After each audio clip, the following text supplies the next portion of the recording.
I was at the peak of my productivity but at the lowest of my mental health. Hello everybody, and today we are going to talk about toxic productivity. I know in the recent times a lot of people think that, oh Mitali, you're building a false narrative around being a medico and life is not that easy, life is not that simple how it seems on your social media, etc, etc. So today let me talk about the real side. Let me break a few myths for you. First of all, that yes, a lot of times creators, influencers do not show you the complete side because they feel that they'll be judged or whatever. But today let me talk about a really dark phase where I was very very productive but I was at the least of my mental health. Let's begin. सबसे पहले I want to talk about toxic productivity होती क्या है. So without getting into that 90 hours or 70 hours work week वाला angle, let me just put it in very simple words that toxic productivity is about overworking yourself. In simple words, doing work more than your capacity is toxic productivity, and telling yourself at this point that I'm not overworking myself, I'm rather being productive. इसको toxic productivity कहते हैं. And why and how does that happen? Sometimes when society imposes it on us और हमें लगता है कि नहीं ये काम बहुत ज़रूरी है और ये हमें कर लेना चाहिए. Sometimes it's our own imposed thing upon us कि नहीं मुझे ये चीज़ अचीव करनी है, मुझे वो प्रमोशन चाहिए, मुझे ये रैंक चाहिए, मुझे इतने मार्क्स चाहिए, तो मुझे ये करना पड़ेगा. अगर मैं ये नहीं करूँगी या करूँगा तो I am not going to be productive. And sometimes it is just about being productive क्योंकि हम खुद को खाली बैठा हुआ नहीं देख सकते. And I don't know what was it and how was it for me, but let me just break down to you my toxically productive routine. But before I tell you my routine, if you too are somebody who is preparing for NEET or JEE just like I was in Kota, preparation is not just about studying, it's about the journey, the dedication and the late night grind. And for all those who are on this path, there's something absolutely unmissable coming your way. Unacademy is bringing back Arambh 2025, India's biggest educational festival for NEET, UG and JEE aspirants. It's going to be on 1st March 2025 starting 7 p.m. live on Unacademy's YouTube channel. And trust me, this is not going to be just another event, it's huge. Imagine this, Jasprit Bumrah, NEET and JEE toppers, your favorite educators, along with famous comics like Ravi Gupta and Sunil Grover, all in one event. Oh, and do you remember last year, a student actually got a Thar as a surprise gift. So be ready for big reveals, mega rewards, and non-stop fun. And there's more. Even if you're watching from home, you can still win rewards. Introducing Game of Gyan, a live quiz where you can win prizes worth rupees 20 lakh. Register now and win grand cash prizes like these, tech gadgets like these, some Amazon vouchers and even smartwatches. So this is going to be the event of the year for NEET and JEE aspirants. And of course, register for Game of Gyan. And to register for the event, click on this link or in the description. Log in using your phone number, add your YouTube channel ID there. And once you submit, click on notify me to set a reminder for yourself. You never know, you might be taking home 1 lakh rupees or a brand new iPhone. So mark your calendars, 1st March, 7 p.m. Let's watch Unacademy Arambh together. See you live. तो जब मैं कोटा गई थी ना for the very first time, I was a very normal kid. जैसे घर पे रहते थे, दिन में 3-4 घंटे भी नहीं पढ़ाई करते थे यार 10वीं तक तो. बट जब मैं वहाँ गई, मैंने कोचिंग कल्चर देखा, मैंने देखा कि यार यहाँ पे तो सब टॉपर्स हैं. How will I excel? How will I succeed? How will I stand out if I don't study for more hours, etc, etc. And I really don't know how it got me, but couple of months in Kota and I realized it now actually, that my routine had got so productive, which was good, but it was toxically productive. How? Let me explain. I used to wake up 5 a.m. in the morning, 6:30 से class होती थी. I used to wake up and get to study, like not even a single second wasted. Wake up, get to study with your books. I already had my timetable ready कि मुझे आज ये पढ़ लेना है. So 1 hour of pure studying, then in just 15 minutes, can you imagine, in just 15 minutes I used to change my clothes. And picture this, that I am getting ready, I'm brushing my teeth, I'm taking a shower and my book is somewhere in my vicinity. And you won't believe, this sounds extremely ridiculous to me now, but मैंने अपने bathroom में जो मेरा I had a personal attach bathroom, मैंने वहाँ पे posters लगा रखे थे. Posters in the sense flash cards of the things जो मुझे याद नहीं होती, so that while taking a shower or while brushing my teeth I can see those posters and learn those things. Can you imagine? मतलब this sounds very nice क्योंकि wow you're very serious and all, but when a lot of such things keep on happening in your life you don't even realize कि वो कैसे तुम्हें impact करती हैं. This used to happen. Then I used to get ready. I used to go take my breakfast quickly in the mess. वहाँ पे मैं कुछ नहीं करती थी क्योंकि वहाँ पे बहुत लोग होते थे. Then I had made this very small pocket diary, okay, of things that जो मुझे याद नहीं होती हैं. ठीक है, I used to take them with me from my hostel to my coaching. It was a 500 meter 400 meter walk. मुझे 10 minute लगते थे वॉक करने में. उस पूरे ड्यूरेशन में मैं अपनी पॉकेट डायरी पढ़ते हुए जाती थी कि ये चीज़ें हैं, ये मुझे याद नहीं हो रही हैं, तो इनको जल्दी जल्दी याद कर लूँगी. And essentially I won't waste my time, I would use it to study. Class पहुँच के अब ऑफकोर्स क्लास शुरू तो हो नहीं जाती है, 15-20 मिनट का टाइम मुझे तभी भी मिलता था, तो मैं तभी भी एसेंशियली बैठ के पढ़ रही होती थी. 3 ब्रेक्स होते थे दिन में. उन 3 में से एक ब्रेक में मैं अपना ब्रेकफास्ट करती थी, लाइक ब्रेकफास्ट लंच जो भी वो मिडिल मील कह लो आप. And rest 2 breaks also I use to give to studying, कि जो आज पढ़ाया आज ही अभी बैठ के जल्दी से रिवाइज कर लेती हूँ. And I kid you not, a lot of days ये होता था because my revision speed had increase, कि मैं वही पूरा जो आज का कराया वो ब्रेक में ही रिवाइज करके घर गई हूँ. I reach my hostel back around somewhere, हमारी 1 बजे छुट्टी होती थी, कभी कभी 1:15 हो जाता था, तो 1:30 बजे तक मैक्स टू मैक्स मैं पहुंच जाती थी. 10 मिनट घड़ी लगा के 10 मिनट में जल्दी जल्दी लंच किया. आई डोंट केयर पेट भरा नहीं भरा, जितना भरा बस खा लिया, जल्दी जल्दी खा लिया, खत्म कर लिया. And then back to studying. 2 बजे कपड़े वपड़े चेंज करके, और मतलब क्या स्पीड थी मेरी, इतनी जल्दी कपड़े चेंज करके 2 PM I use to be at my study table कि नहीं भाई पढ़ाई करनी है. And then from 2 to 5 PM like no hilla dully from there. 2-3 breaks of 10 minutes to just take naps, क्योंकि मैं नहीं चाहती थी कि और ज़्यादा टाइम वेस्ट हो, तो just 10-15 minutes naps, that's it. उठे, और वो भी तब जब बहुत नींद आ रही है और अब कंट्रोल नहीं हो रहा है, तो उठे वापस पढ़ने बैठ गए. इवनिंग में I use to take a evening snack break, वो भी 15-20 मिनट का. और उस ड्यूरेशन में भी आई किड यू नॉट, जब मैं खड़ी होती थी, फॉर एग्जाम्पल मैं लाइन में खड़ी हूँ, मुझे मेरा स्नैक चाहिए, तभी भी मुझे लगता रहता था यार क्या मैं क्यों अपना टाइम वेस्ट कर रही हूँ. मुझे गिल्ट होता रहता था इस बात का. I still remember there was this one time I was talking to my mom, और उस दिन मेरा बिल्कुल मन नहीं कर रहा था पढ़ाई करने का. And I trust my self now कि मतलब तब तक मैंने जितनी पढ़ाई कर ली थी ना, मतलब एक दिन का रैंडम ब्रेक तो मैं ले सकती थी, बट आई वॉज सो, मतलब मैं गिल्ट से भर जाती थी कि नहीं मैं ब्रेक कैसे ले लूंगी. My mom is also telling me on the call कि गो आउट वॉक कर लो पार्क में, दिस दैट. मैं क्या कर रही हूँ, मैं तभी भी खुद को गिल्ट दे रही हूँ कि नहीं मैं पढ़ाई नहीं कर रही, मैं पढ़ाई क्यों नहीं कर रही. And then when I actually go out in the park to walk, मैंने अपने ही फोन में अपनी वॉइस रिकॉर्डिंग कर रखी थी of the things that I can't learn. तो अब जब मैं पार्क में वॉक कर रही हूँ तो भी मैं वो सुन रही हूँ. एंड आई एम एक तरफ feeling happy that okay I am using my time to productivity, but on the other hand I am also feeling यार बट मेरा मन तो नहीं कर रहा है, मैं क्यों कर रही हूँ ये. And I just didn't realise this कि ये सब मेरे साथ हो रहा है. And all of this combined used to affect me mentally so much. Normal days पे तो मुझे रियलाइज नहीं होता था जब मैं पूरा दिन बैठ के पढ़ रही होती थी, but I still remember in my 12th grade, तो इतनी बार मेरी मम्मी मुझसे मिलने आई है ना, उतनी बार मैंने उनसे किसी ना किसी बात पे लड़ाई करी है. मतलब बहुत ही छोटा topic, but it has turned out to be an emotional outburst for me. मैंने क्या नहीं तो बोला है, नहीं देखो मेरी लाइफ इतनी खराब चल रही है,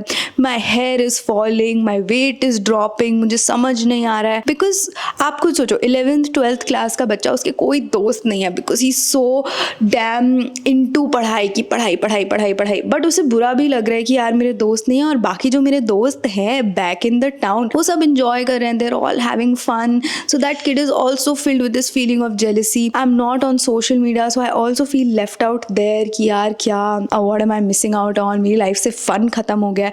so all of this directly और इनडायरेक्टली, हमें पता चले या ना चले, it does impact us.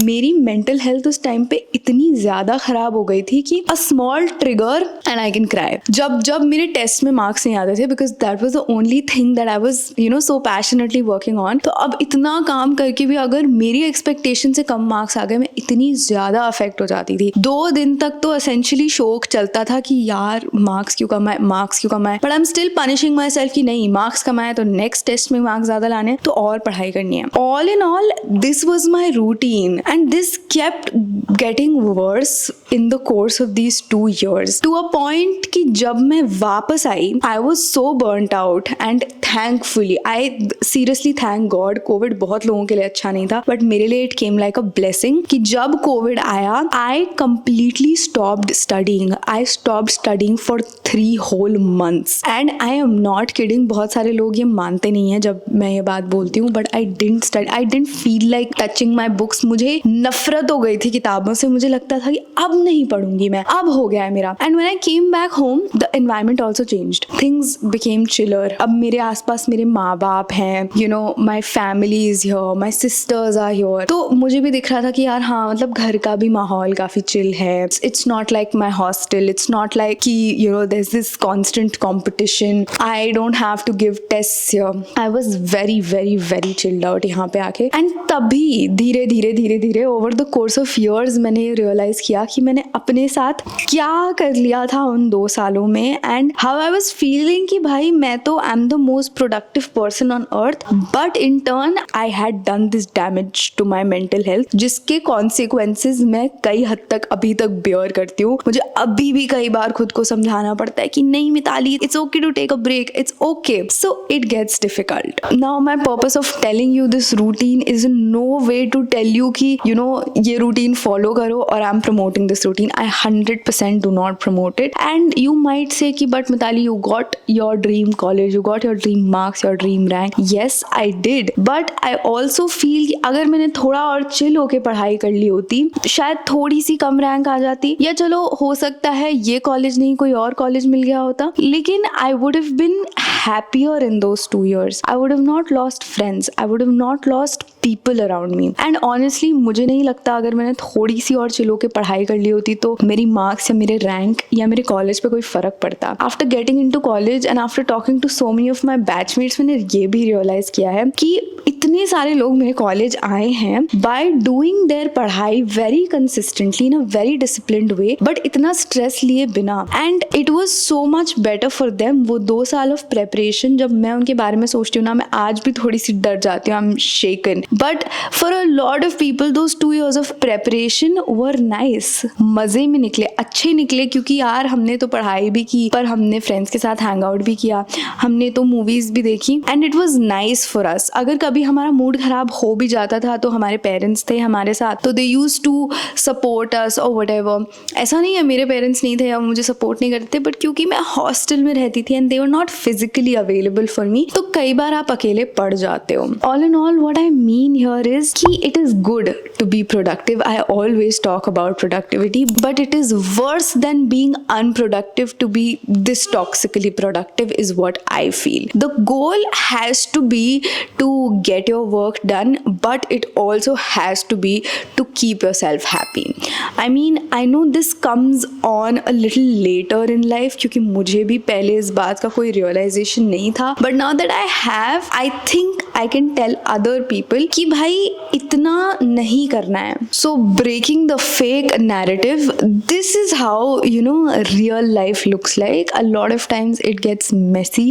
A lot of times, you know, you yourself find yourself in a pit hole and you don't know how to get out of it. And getting out of quota, these are my top 5 takeaways from that particular lifestyle कि अब ये मुझे आगे नहीं करना है. Number 1 was I always have to do things that I love. No matter मेरे पास life में जितना कम टाइम है, मुझे करना है यार जो मैं करना चाहती हूँ, जो मुझे अच्छा लगता है. If you remember in my first year, बहुत सारे लोग मुझसे बोलते थे जो मैंने अपना एग्जाम ब्लॉग डाला था, why you reading books? I used to read Atomic Habits at that time. मेरे फाइनल एग्जाम्स चल रहे थे and I saw around मेरे फ्रेंड्स में सब, you know, everyone used to be like सुबह उठते से ही पढ़ाई कर रहे हैं and they were all very serious about it. But I was like भाड़ में जाए मैं वो करूँगी जो मुझे करने में अच्छा लगता है. जितनी पढ़ाई करनी थी कल रात को हो गई है, आज सुबह फिर से एक रिविजन मार लिया, इससे ज़्यादा अब मैं कर ही नहीं सकती. is the point where I reached, and I reached there after these 2 years of, you know, that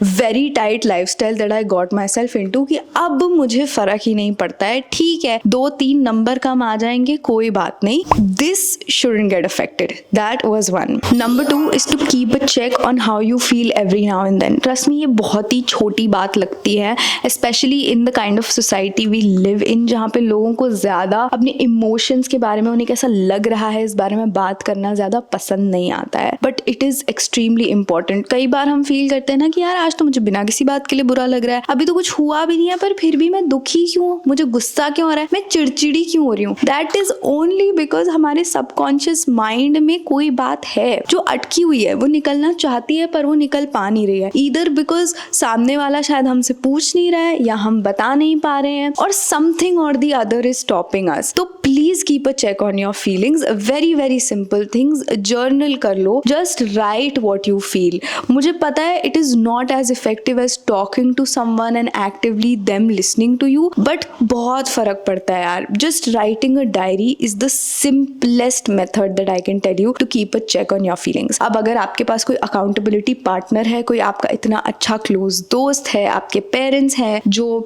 आपकी बात सुनते हैं, समझते हैं, तो उनके पास जाओ, उनसे बात करो. But please keep talking, keep your feelings in check, keep knowing कि हाँ मैं ऐसा महसूस कर रहा हूँ या कर रही हूँ, एंड इट्स ओके टू महसूस ऐसा. और अगर मैं ऐसा महसूस कर रही हूँ तो मैं ऐसा महसूस क्यों कर रही हूँ, is there a reason to it, can I change it, क्या वो मेरे कंट्रोल में है, क्या वो मेरे कंट्रोल में नहीं है. It is extremely important. And कई बार हम जब ऐसे स्ट्रेसफुल एनवायरमेंट्स में होते हैं, the entire society is putting pressure on us. Parents का प्रेशर है कि भाई मार्क्स ले आओ, दोस्तों का भी प्रेशर है कि भाई कितने आ रहे हैं, तो इतने टाइम से तैयारी कर रही है. तो कई बार वो track of people is lost. Just right, read, art practice कर लो, पोम्स पढ़ो, शायरी पढ़ो. आजकल तो मुझे इन सब में इतना इंटरेस्ट आ रहा है, and I feel it is such a beautiful emotional relief जब आप किसी और आर्टिस्ट को देखते हो कि वो आपके इमोशंस, अपने इमोशंस इतनी सुंदर भाषा में लिख के प्रकट करते हैं कि मतलब सच्ची दिल खुश हो जाता है. तो ऐसी चीजें करो. That is number 2.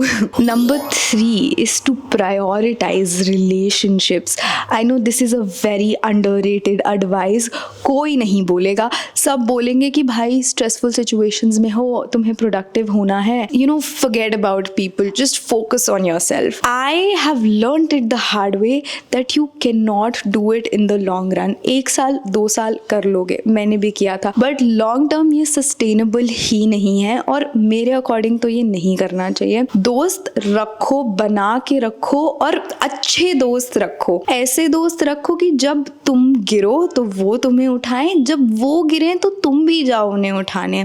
relationships are so underrated but they're so damn important because we are social beings. हम नहीं अकेले सर्वाइव कर सकते, हमें at every point चाहिए कोई हमारे साथ हो. जब हम खुश हैं तो भी, और जब हम दुखी हैं तो भी. जब हम दुखी हैं तो ऑब्वियसली कोई चाहिए टू शेयर फीलिंग्स, बट जब हम खुश हैं, जब हमारे पास बहुत कुछ है, भाई तब भी चाहिए होता है कोई कि यार अब मैं ये बांटूं किससे, मैं फोन करके किसको बताऊं कि यार देखना मेरे साथ ये हो गया, मुझे ये वाला अवार्ड मिला, मुझे ये वाला प्राइज मिला, मेरे टेस्ट में आज इतने नंबर है, किसे बताऊं मैं. तो I think it is very very important to keep good friends. If you have a good partner, your girlfriend, your boyfriend, बहुत अच्छी बात है, रखो उन्हें. मैं जानती हूँ कोई एडवाइस नहीं देगा, सब बोलेंगे कि भाई रिलेशनशिप्स, बॉयफ्रेंड गर्लफ्रेंड बहुत खराब चीज है, स्पेशली ऐसे टाइम पे तो छोड़ देना चाहिए. मैं मानती हूँ if it's the right partner by your side, they are only going to take you further. They won't stop your growth, instead they will help you grow better in the direction you want to. बाकी of course आपकी मर्जी है.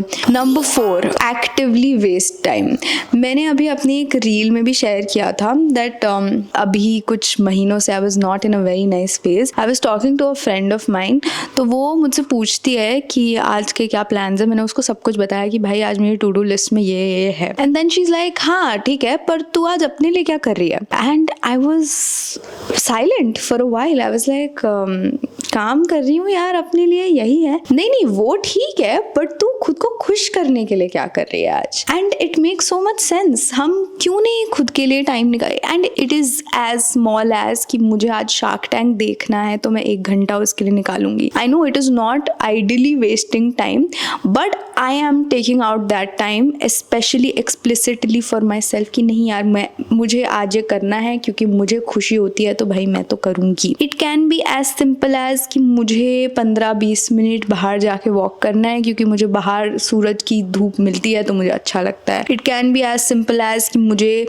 आज मेरी painting complete करनी है, या मैं 15 मिनट पेंट करूंगी, या मैं 15 मिनट लिखूंगी. It is so very important and I think it is very important to indulge yourself in some form of art. It could be anything. आप पेंट करो, आप लिखो, आप कुछ बनाओ, आप कुछ भी करो, just be involved in some kind of art because art is the best kind of emotional relief. So I personally love it. बाकी आपके जो ways हैं मुझे comments में ज़रूर बताना. And last but not the least, let people say what they want to. And I know ये सबसे stupid advice लगती है दुनिया की, क्योंकि जब लोग बोलते हैं ना, आप चुप करा के थक जाओगे. कोई चुप नहीं होगा. लोगों को बस बोलना है. कोई सच बोल रहा है, कोई झूठ बोल रहा है, कोई कुछ भी अपने मन से बना के बोल रहा है. But at the end of the day the rule of the world is कि सुनना पड़ता है.